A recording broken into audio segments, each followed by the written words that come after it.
Good morning. This is a live reading of the Left Behind series. We will be reading the second book.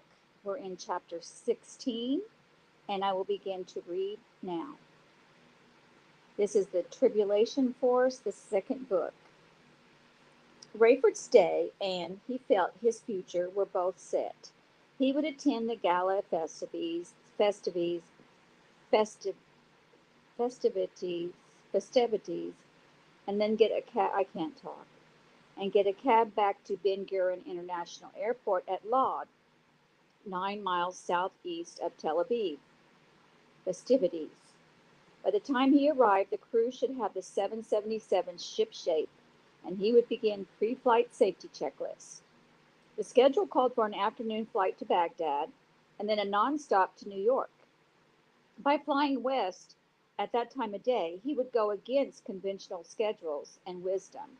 But for this trip, and maybe for the rest of Rayford's career, Carpathia was the boss.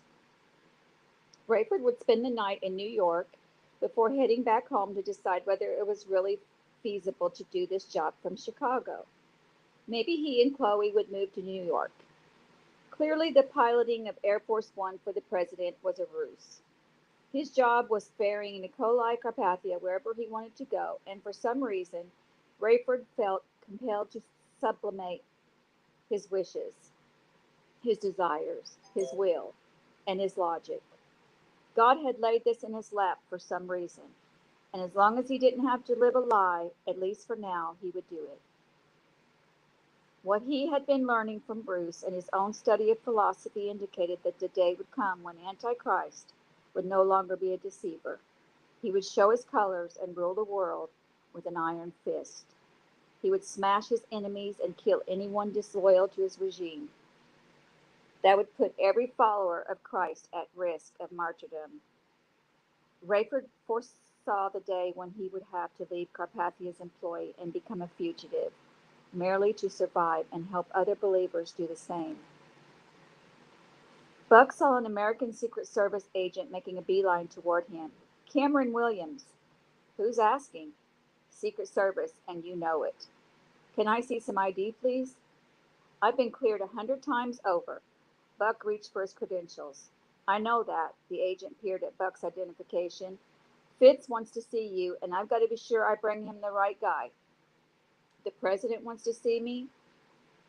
The agent snapped Buck's wallet shut and handed it back, nodding. Follow me. In a small office at the back of the Kensett building, more than 24 members of the press fought for position by the door, waiting to pounce on President Gerald Fitzhugh the moment he headed for the ceremonies. 2 more agents, lapel pins showing, earpieces in place, hands clasped in front, stood guarding the door. When can we expect him? They were asked. But the agents didn't respond. The media were not their responsibility, except to keep them away from necessary. The agents knew better than the press secretary when the president would move from one location to another, but that was certainly nobody else's business. Buck looked forward to seeing the president again. It had been a few years since he had done the Newsmaker of the Year story on Fitzhugh. The year Fitz had been reelected, and also the second time the man had won Global Weekly's honor. Buck seemed to have hit it off with the president, who was a younger version of Lyndon Johnson. Fitzhugh had been just 52 when elected the first time, and was now pushing 59. He was robust and youthful, an exuberant earthly man. He used profanity liberally, and though Buck had never been in his presence when Fitz was angry, his outbursts were legendary among staffers. Buck's lack of exposure to the presidential temper ended that Monday morning. As Buck's escort maneuvered him through the throng before the door, the agents recognized their colleague and stepped aside so Buck could enter. American members of the press corps expressed their displeasure with Buck's easy access. How does he do that? It never fails. It's not what you know or how much you hustle, it's who you know. The rich get richer. Buck only wished they were right. He wished he had somehow talked his way into a scoop, an exclusive with the president, but he was as much in the dark as they were about what he was doing there. Buck's Secret Service escort handed him off to a presidential aide, who grasped his sleeve and dragged him to the corner of the room where the president sat on the edge of a huge side chair. His suit jacket was open, his tie loose, and he was whispering with a couple of advisers. Mr. President, Cameron Williams of Global Weekly, the aide announced. Give me a minute, Fitzhugh said, and the aide and the two advisers began to move away. The president grabbed one of the advisers. Not you, Rob. How long do you have to work for me before you catch on? I need you here. When I say to give me a minute, I don't mean you. Sorry, sir. And quit apologizing. Sorry. As soon as he had said that, Rob realized he shouldn't have apologized for apologizing. Sorry, Will. Sorry. Okay. Fitzhugh rolled his eyes. Somebody get Williams a chair, will ya? For crying out loud, let's get with it here. We've only got a few minutes. 11, Rob said apologetically. Fine, 11 it is. Buck stuck out his hand. Mr. President, he said. Fitzhugh gave his hand a perfectionary squeeze, not making eye contact. Sit down here. William Fitzgerald's face was red and sweaty and began to beat on his forehead. First off, this is totally off the record, all right? Whatever you say, sir. No, not whatever I say. I've heard that before and been burned. Not by me, sir. No, not by you, but I remember once I told you something and then said it was off the record, and you gave me that cockamamie stuff about when it is and when it isn't off the record legally. As I recall, sir, I cut you some slack on that. So you said. Technically, you can't say something's off the record after the fact, only before you say it. Yeah, I think I've learned that a few times. So we're clear, this is all off the record from the get-go, right? Loud and clear, sir. Williams, I want to know what in blazes is going on with Carpathia.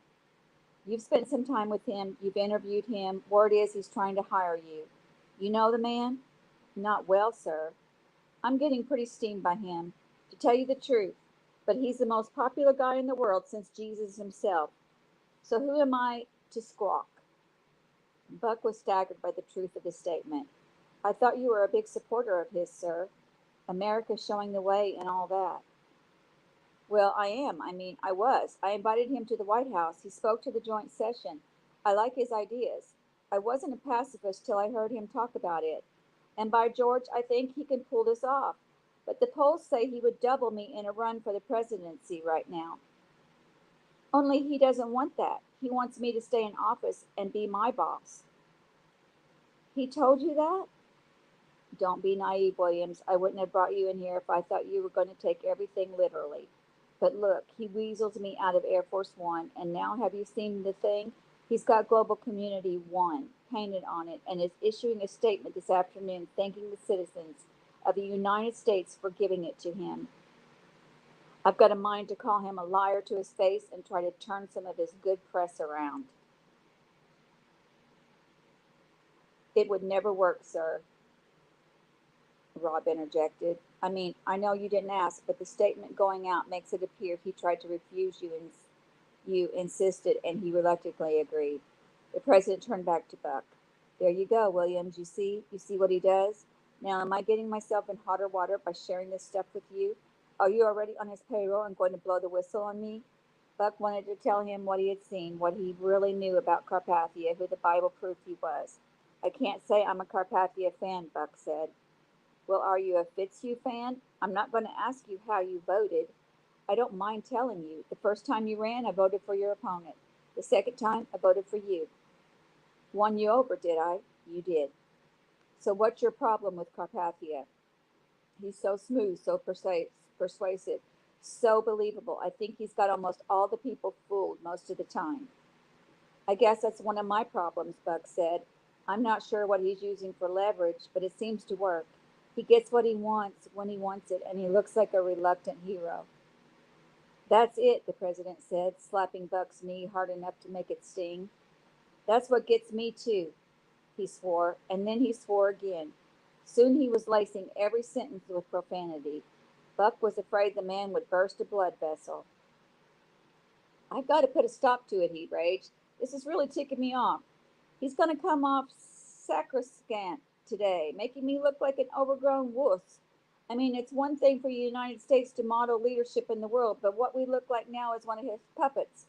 I'm a strong guy, a strong leader, decisive. And somehow he succeeded in making me look like his sycophant. He took a deep breath. Williams, do you know the trouble we've got with the militia? I can only imagine.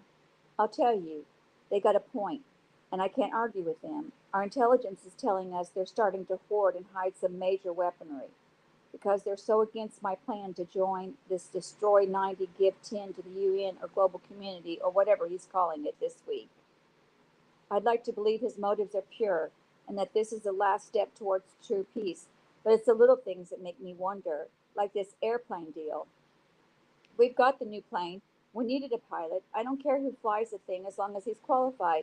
We get a list from people we trust, but all of a sudden there's only one name on that list acceptable to the grand potent of the world, and he's going to get the job. Now I should care even less because I guess I've given the plane and the crew to Carpathia, and he swore some more. Well, sir, I don't know what to tell you, but it is a pity you're not getting the services of the new pilot. I know him, and he's tops. Well, great. Wouldn't you think I'd get the best pilot in my own country? No.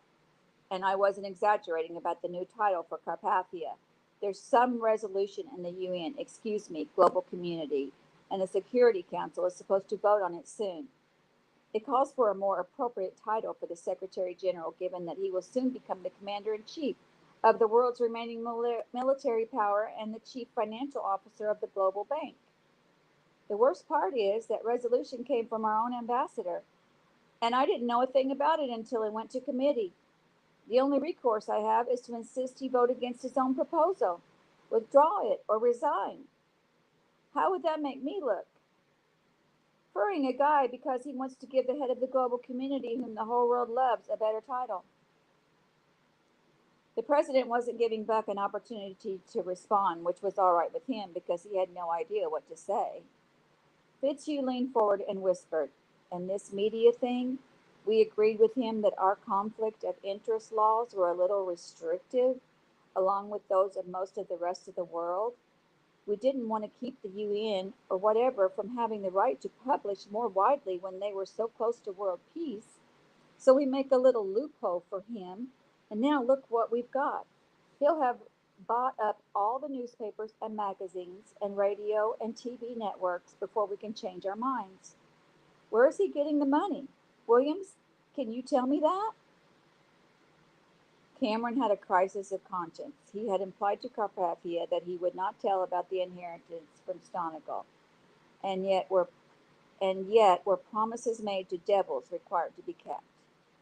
Wouldn't that be on the same order as lying to an intruder when he asks where your loved ones are? I couldn't tell you, Buck said. He felt no loyalty to Carpathia, but he couldn't afford having to get back to Carpathia that he had broken a confidence as significant as this. He had to hold on to his own ability to function for as long as he could. You know what? Our intelligence people are telling us, Fitzhugh continued, that the eventual plan is for the heads of countries, represented by the 10 members of the Security Council, to actually report as subordinates to their ambassadors. That would make those 10 ambassadors kings of the world under Carpathia's rule. Buck scowled. In other words, you and the Mexican president and the Canadian prime minister would report to the UN ambassador of North America. That's it, Williams. But you've got to forget the United Nations. It's the global community now. Oh, my mistake.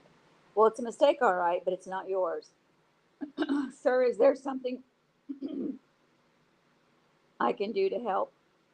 President Fitzhugh looked to the ceiling and wiped his sweaty face with his hand. I don't know. I just wanted to unload, I guess. And I thought maybe you had some insight. Anything we can get on this guy to slow him down a little? There's got to be a chink in his armor somewhere. I wish I could be of more help, Buck said, suddenly realizing what an understatement that was. What he wouldn't give to expose Nikolai Carpathia as a lying murderer, the hypnotic Antichrist. And though and though Buck would oppose him, anyone without Christ would never understand or agree. Besides, Scripture didn't seem to indicate that even Christ's followers would be able to do more than simply bear up against him. The Antichrist was on a course foretold centuries before, and the drama would be played out to the end. Nikolai Carpathia was going to swallow up the President of the United States and everyone else in his path. He would gain ultimate power, and then the true battle would begin. The war between heaven and hell, the ultimate Cold War, would become a battle to the death. Buck took comfort in the assurance that the end had been known from the beginning, even if he had known it for only a few weeks. The aide who announced Buck to President Fitzhugh politely interrupted, "Excuse me, Mr. President, but the Secretary General is asking for 5 minutes before the ceremony." Fitzhugh swore again. "I guess we're through, Williams. I appreciate the ear anyway, and I'm grateful for your confidence." "Certainly, sir. It would be really good if Carpathia did not see me in here. He will ask what this was about." "Yeah, okay. Rob, go out there and tell Carpathia's people that this room is not conducive and that we'll meet him anywhere else he says in 1 minute. And get me Pudge." Pudge was apparently the nickname of the agent who had accompanied Buck in the first place. The moniker didn't fit the trim young man. "Pudge, get Williams out of here without Carpathia's people seeing him." The president knotted his tie and buttoned his coat, then was escorted to another room for his meeting with Carpathia. Buck was shielded by Pudge, the Secret Service agent, until the coast was clear. Then he made his way to the staging area, where he would be introduced as part of the American delegation. Rayford's credentials gave him a seat near the front with the American dignitaries. He was one of the few people who knew that the witnesses at the Wailing Wall were right, that this was a celebration of an unholy alliance. He knew, but he felt helpless. No one could stem the tide of history. Bruce Barnes had taught him that much. Rayford missed Bruce already. He had begun to enjoy the nightly meetings and all the insight he was gaining. And Bruce's intuition was right. The Holy Land was a place to be right now. If this was where the first of 144,000 Jewish converts would come from, Bruce would want to be here. According to what Bruce had taught Rayford and Chloe and Buck from the scriptures, the converts would come from every part of the globe and would reap an incredible harvest, perhaps 1 billion souls. The 144,000 would be Jews, 12,000 from each of the original 12 tribes, but they would be gathered from all over the world, a restoration of the dispersion of Jews throughout history. Imagine, Rayford thought, Jews ministering in their own lands and their own tongues, drawing millions to Jesus, the Messiah. Despite all the mayhem and heartache to come, there would be many mighty victories, and Rayford looked forward to them, but he was not excited about the breaking up and dispersing of the Tribulation force. Who knew where Buck would land if Carpathia really bought up all the media? If the relationship between Buck and Chloe blossomed, they might end up together somewhere far away. He turned in his chair and surveyed the crowd. Hundreds were filing into their seats. Security was heavy and tight. At the top of the hour, he saw the red lights on the TV cameras come on. Music swelled, news reporters whispered into their microphones, and the crowd hushed. Rayford sat tall and straight, his cap in his lap, wondering if Chloe could see him from their home in suburban Chicago. It was the middle of the night there, and she would not be looking for him as much as for Buck. Buck would be easy to spot. He had a position on the dais directly behind the chair of one of the signers, Dr. Chaim Rosenzweig. To polite audience, the dignitaries were announced. Veteran members of the Knesset, ambassadors from around the world, American statesmen and former presidents, Israeli leaders. Finally came the second tier, those who would stand behind the chairs. Buck was introduced as Mr. Cameron Buck Williams, former senior staff writer and current Midwest Bureau writer for Global Weekly of the United States of America. Rayford smiled as Buck did at the lukewarm response. Obviously, everyone wondered who he was and why he was considered a dignitary. The loudest applause was reserved for the last 5 men: the chief rabbi of Israel, the Nobel Prize-winning botanist Chaim Rosenzweig of Israel, the Prime Minister of Israel, the President of the United States, and the Secretary General of the global community. By the time Carpathia was announced and entered with his trademark shy confidence, the audience was standing. Brayford rose reluctantly and clapped without making a sound, his cap tucked under his arm. He found it difficult to reconcile the appearance of applauding the enemy of Christ. Chaim Rosenzweig turned to beam at Buck, who smiled at him. Buck wished he could rescue his friend from this debacle, but the time was not right. All he could do was let the man enjoy the moment, for he would not have too many more to enjoy. "This is a great day, Cameron," he whispered, reaching for Buck's hand with both of his. He patted Buck's hand as if Buck were his son. For a fleeting instant, Buck almost wished God couldn't see him.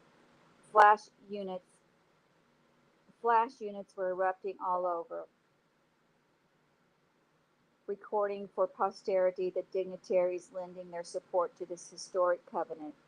And Buck was the only one in the picture who knew who Carpathia was, who knew that the signing of the treaty would officially usher in the tribulation.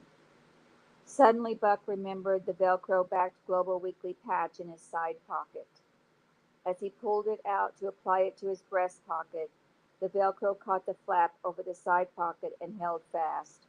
As Buck lifted, his entire jacket pulled up over his belt, and when he let go, the hem stayed up by his shirt. By the time he smoothed out his jacket and used both hands to yank the patch free, he had been photographed a dozen times looking like a contortionist. When the applause died and the crowd resumed their seats, Carpathia stood, microphone in hand. "This is an historic day," he began with a smile. "While all this has come about in record time, it has been nonetheless an effort to pull together all the resources necessary to make it happen. Today we honor many individuals. First, my beloved friend and mentor, a father figure to me, the brilliant Dr. Chaim Rosenzweig of Israel." The crowd responded with enthusiasm, and Chaim rose unsteadily, waving his little wave and smiling like a small boy. Buck wanted to pat him on the back to congratulate him for his accomplishments, but he grieved for his friend. Rosenzweig was being used. He was a small part of a devious plot that would make the world unsafe for him and his loved ones. Carpathia sang the praises of the chief rabbi, of the Israel prime minister, and finally of the Honorable Gerald Fitzhugh, President of the United States of America, the greatest friend Israel has ever had. More thunderous applause. Fitzhugh rose a few inches from his chair to acknowledge the response, and just when it was about to die down, Carpathia himself kept it going, tucking the microphone under his arm and stepping back to applaud loudly himself. Fitzhugh appeared embarrassed, almost flustered, and looked to Carpathia as if wondering what to do. Carpathia beamed, as if thrilled for his friend the president. He shrugged and offered the microphone to Fitzhugh. At first the president didn't react, then he seemed to wave it off. Finally he accepted it to the roar of the audience. Buck was amazed at Carpathia's ability to control the crowd. Clearly this was something he had choreographed. But what would Fitzhugh do now? Surely the only appropriate reaction would be to thank the people and toss a few bouquets at his good friends and the Israelis. And despite Fitzhugh's dawning awareness of the devious agenda of Nikolai Carpathia, he would have to acknowledge Nikolai's role in the peace process. Fitzhugh's chair scraped noisily as he stood, pushing back awkwardly against his own Secretary of the State. He had to wait for the crowd to quiet, and the process seemed to take forever. Carpathia rushed to Fitzhugh and thrust his hand aloft, the way a referee does with a winning boxer, and the Israeli crowd cheered all the more.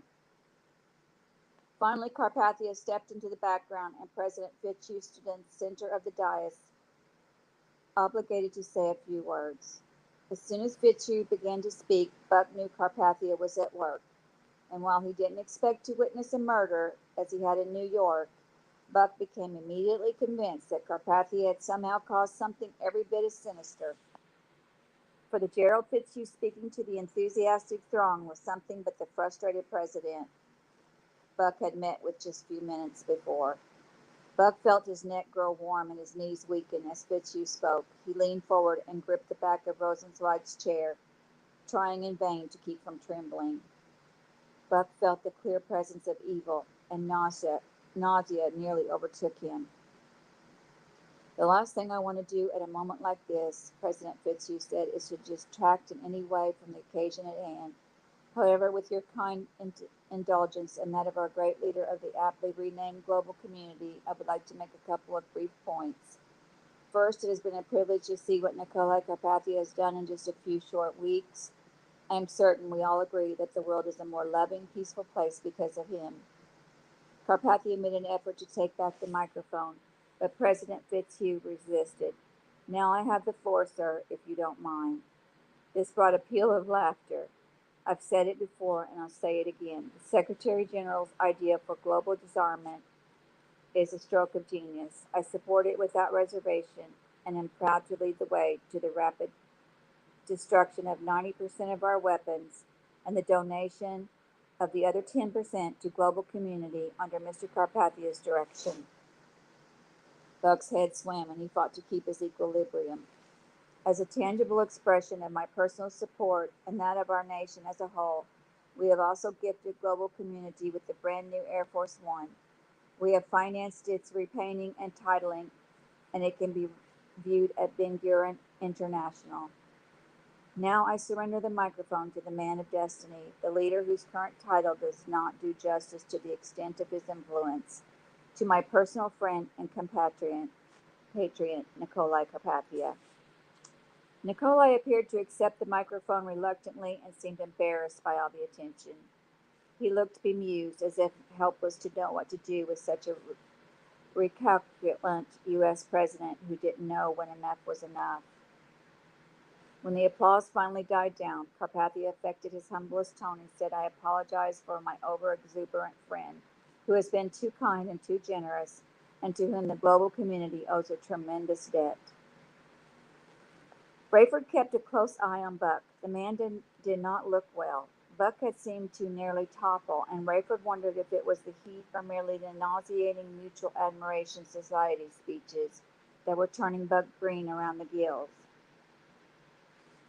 The Israeli dignitaries, except Rosenzweig, of course, looked vaguely uncomfortable with all the talk of destroying weapons and disarming. A strong military had been their best defense for decades, and without the covenant with global community, they would have been loath to agree to Carpathia's disarmament plan. The rest of the ceremony was anticlimactic to the rousing and, in Rayford's mind, disturbing speech of the president. Fitzhugh seemed more enamored of Carpathia every time they were together, but his view only mirrored that of most of the populace of the world. Unless one was a student of Bible prophecy and read between the lines, one would easily believe that Nikolai Carpathia was a gift from God and at the most crucial moment in the world history. Buck recovered control as other leaders made innocuous speeches, and rattled on about the importance and history of the document they were about to sign. Several decorative pins were produced as television, film, digital video, and still cameras zeroed in on the signers. The pins were passed back and forth, the poses struck, and the signatures applied. With handshakes, embraces, and kisses on both cheeks all around, the treaty was inaugurated. And the signers of this treaty, all except one, were ignorant of its consequences, unaware they had been party to an unholy alliance. A covenant had been struck. God's chosen people, who planned to rebuild the temple and reinstitute the system of sacrifices until the coming of their Messiah, had signed a deal with the devil. Only two men on the dais knew the pact signaled the beginning of the end of time. One was maniacally hopeful, the other trembled at what was to come. At the framed wall, the two witnesses wailed the truth. At the tops of their voices, the sound carrying to the far reaches of the Temple Mount, and beyond they called out the news. Thus begins the last terrible week of the Lord. The 7-year week had begun, the tribulation. And that is the end of chapter 16. We'll be reading chapter 17 next. Thank you so much. Have a great day, and you're free to go.